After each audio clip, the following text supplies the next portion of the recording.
जय माता दी। भक्तजनों, आप सभी को नवरात्रि की हार्दिक बधाई और शुभकामनाएं। हिंदू धर्म में नवरात्रि का विशेष महत्व है और कहा यह जाता है कि नवरात्रि में माँ शक्ति की पूजा की जाती है, अर्चना की जाती है, जो बहुत ही फलदायी होती है। तो आइए आपको हम बताते हैं कि नवरात्रि में सभी जो 9 दिन है उसका क्या महत्व है और इसमें आप कैसे माँ को प्रसन्न करें, कैसे माँ को मनाएं, कैसे माँ का पूजन करें, ताकि आपका और आपके परिवार के साथ साथ पूरी सृष्टि का कल्याण हो सके। दरअसल में नवरात्रि 9 दिनों तक चलने वाला एक ऐसा पर्व है जिसमें हर एक दिन माँ भगवती के अलग अलग रूपों को समर्पित है। इसके शुरुआत के 3 दिन में माँ दुर्गा के शक्ति और ऊर्जा रूप की पूजा की जाती है और उसके बाद चौथे दिन, 5वें दिन और 6ठे दिन जीवन में शांति के लिए माँ लक्ष्मी की पूजा की जाती है। 7वें दिन कला और ज्ञान की देवी माँ सरस्वती को पूजा जाता है, तो वहीं 8वें दिन माँ महागौरी की पूजा की जाती है। आखिरी दिन की नवमी, जिसको हम लोग कहते हैं, उस दिन माँ सिद्धिदात्री की पूजा की जाती है और फिर 10वीं के दिन हम लोग विजयादशमी मनाते हैं और फिर माँ को विदा करते हैं। कहा यह जाता है कि इस पूजन में कलश की स्थापना आप जरूर कीजिए। वेदों, शास्त्रों, पुराणों के अनुसार जो नवरात्रि का पहला दिन होता है वो बहुत ही महत्वपूर्ण होता है, क्योंकि पहले दिन ही कलश की स्थापना की जाती है और ये कलश जो है वो भगवान विष्णु का रूप माना जाता है। और इस बार की जो भी यह पूजा है ये बहुत ही अद्भुत है, क्योंकि गुरुवार जो है वो नारायण को समर्पित है। और देखिए कि नवरात्रि की शुरुआत भी इस बार गुरुवार के दिन से ही हो रही है और उस दिन अगर आप कलश की स्थापना करते हैं, हालांकि ये जरूरी नहीं है, क्योंकि कलश की स्थापना वैसे ही लोगों को करनी चाहिए जो पूरी तरीके से इसका पालन कर सके नियमों का, क्योंकि इसमें बहुत ही ध्यान रखा जाता है। ब्रह्मचर्य जीवन जिया जाता है, लहसुन प्याज का आपको सेवन नहीं करना है। तो कहीं ना कहीं से अगर आप अपने घर में कलश की स्थापना करते हैं तो आप भगवान विष्णु को स्थापित कर रहे हैं, तो आपको उसी तरीके से पूजन भी करना होगा। अब आइए आपको बताते हैं कि आज यानी कि 3 अक्टूबर गुरुवार से जो कलश की स्थापना या नवरात्रि की शुरुआत हुई है उसमें शुभ मुहूर्त क्या है। तो सुबह 6:02 से लेकर के और दिन के 3:15 तक जो है वो शुभ मुहूर्त है। इसके बाद अभिजीत मुहूर्त 11:44 से 12:30 तक है। शुक्रवार यानी कि जो माँ की दूसरे स्वरूप की पूजा होती है उस दिन 4 अक्टूबर को होगी। फिर तीसरे स्वरूप की पूजा 5 अक्टूबर शनिवार को होगी। फिर चतुर्थ जो है वो 6 अक्टूबर यानी रविवार को होगी। पंचम, जिसको कि हम लोग चतुर्थी और पंचमी कहते हैं, वो 7 अक्टूबर सोमवार को होगी। अष्टमी यानी कि पंचमी यानी कि षष्ठम दिवस जो है वो आपको 8 अक्टूबर मंगलवार को होगा।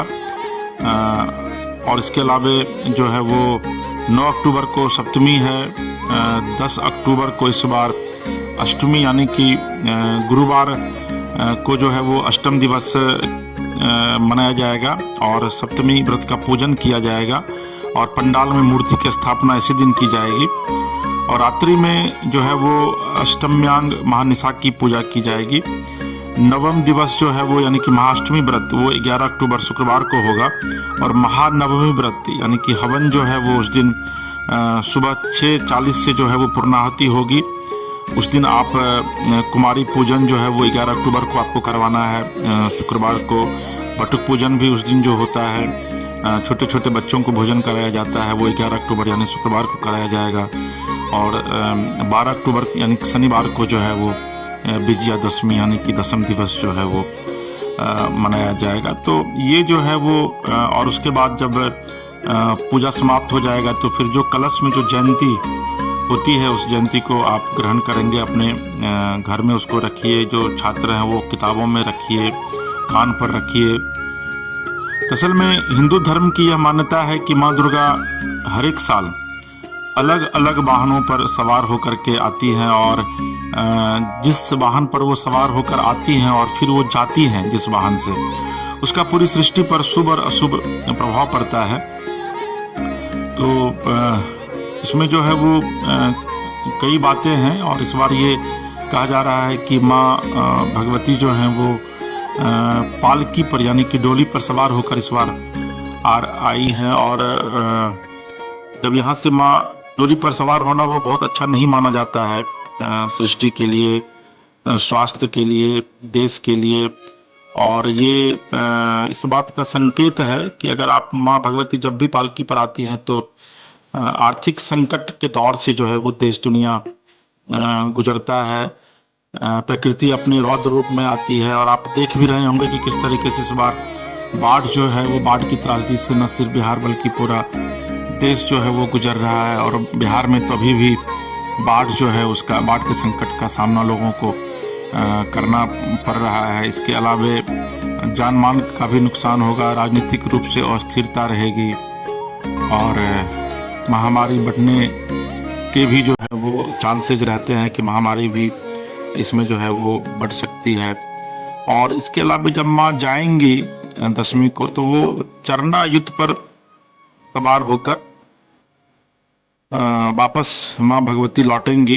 तो ये जो है वो इसका भी बहुत ही व्यापक प्रभाव पड़ता है। और ये कहा जाता है कि जो बड़ा पंजा वाला जो मुर्गा होता है, ये समझ लीजिए कि चरना युद्ध होता क्या है। तो जो बड़ा पंजा वाला जो मुर्गा होता है उसको चरना युद्ध कहते हैं। और ये भी बहुत अशुभ माना जाता है कि अगर माँ उस पर सवार होकर के वापस लौट रही हैं तो ऐसी स्थिति में देश दुनिया में तबाही आएगी और लोगों को कष्ट काफ़ी होगा, कष्ट में वृद्धि होगा। ऐसे भी ये जो कहा जाता है कि जो सनातन धर्म को अगर आप मानते हैं तो उसमें हर एक चीज़ों का वर्णन किया गया है और उसके अनुसार माँ जो वापस लौटेंगी तो उसके बाद कई तरह की परेशानियों से न सिर्फ पूरी दुनिया बल्कि मानव और स्वयं प्रकृति भी जो है वो कई तरह की संकट से जूझेगी।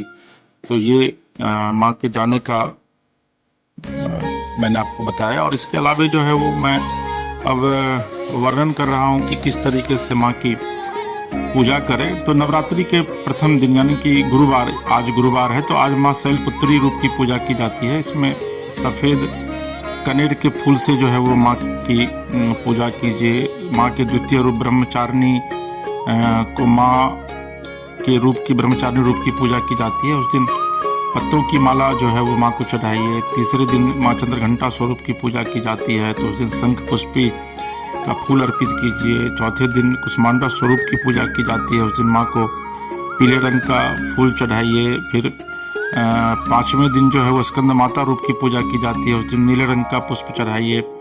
छठे दिन माँ के कात्यायनी रूप की पूजा की जाती है, उस दिन बेर के वृक्ष का जो फूल होता है उसको माँ को चढ़ाइए, उससे पूजा कीजिए। सातवें दिन कालरात्रि स्वरूप की पूजा होती है, उस दिन माँ को गुंजा माला अर्पित कीजिए। आठवें दिन माँ को प्रसन्न करने के लिए कलावा की माला जो है वो चढ़ाना चाहिए या कलावा का फूल अर्पित करना चाहिए। नौवें दिन माँ सिद्धिदात्री रूप की पूजा होती है, उस दिन गुड़हल का फूल जो है वो माँ को अर्पित करना चाहिए। और इसके अलावे अलग अलग जो माँ के रूप हैं, गुण हैं, कर्म हैं, और अगर आप माँ की कृपा पाना चाहते हैं तो निश्चित तौर पर आप निर्मल मन से जो है वो माँ के उस स्वरूप को आत्मसात कीजिए और उसके बाद माँ की पूजा कीजिए। तो फिर देखिए कि माँ की कृपा जो है वो आप पर किस तरह बरसती है। और ऐसे भी कहा जाता है कुपुत्रो जाये तो क्वचिदपि कुमाता न भवति। पुत्र तो कुपुत्र हो सकता है लेकिन माता जो है वो कभी भी कुमाता नहीं होती है। तो ये बहुत ही महत्वपूर्ण है कि माँ की भक्ति हम लोग एक पुत्र बनकर करें तो माँ का विशेष आशीर्वाद जो है वो मिलेगा और आपको आपके मनोवांछित फल की प्राप्ति होगी। माँ दुर्गा को कहा जाता है कि लाल फूल जो है वो बहुत ही पसंद है। तो अड़हुल फूल या गुलाब, ये सब फूल अगर आपको मिलता है तो माँ को चढ़ाइए, इससे आपकी आर्थिक परेशानियाँ जो है वो दूर होगी। गुड़हल का फूल माँ को चढ़ाइएगा तो उससे मनवांछित फल की प्राप्ति होगी। और माँ को अगर आप माँ के सरस्वती रूप की अगर आप पूजा करते हैं और सफ़ेद फूल या पीले रंग का फूल माँ को चढ़ाते हैं तो माँ बहुत प्रसन्न होती है। और माँ सरस्वती की कृपा अगर आपके ऊपर है तो आप समझ सकते हैं कि फिर आप जो है वो विद्या के मामले में, चूँकि माँ जो है वो विद्या की देवी है। और माँ ब्रह्मचारिणी को भी यह फूल जो है वो काफ़ी पसंद है। माँ के लक्ष्मी रूप की अगर आप पूजा करते हैं तो धन संपदा और सौभाग्य की प्राप्ति आपको होगी। तो माँ लक्ष्मी की कृपा पाने के लिए आपको कमल का फूल जो है वो, चूँकि कहा भी गया है कि कमल के फूल पर ही माँ लक्ष्मी विराजती हैं। इसके अलावा आप गुलाब का फूल भी उनको चढ़ा सकते हैं। और वो चूँकि वो नारायण की पत्नी है, अर्धांगिनी है, तो आप पीले रंग का अगर फूल चढ़ाते हैं तो उससे माँ लक्ष्मी भी प्रसन्न होगी और स्वयं नारायण भी प्रसन्न होंगे। और ये कहा गया है कि अगर नारायण प्रसन्न होते हैं तो माँ लक्ष्मी ऐसे ही प्रसन्न होती है।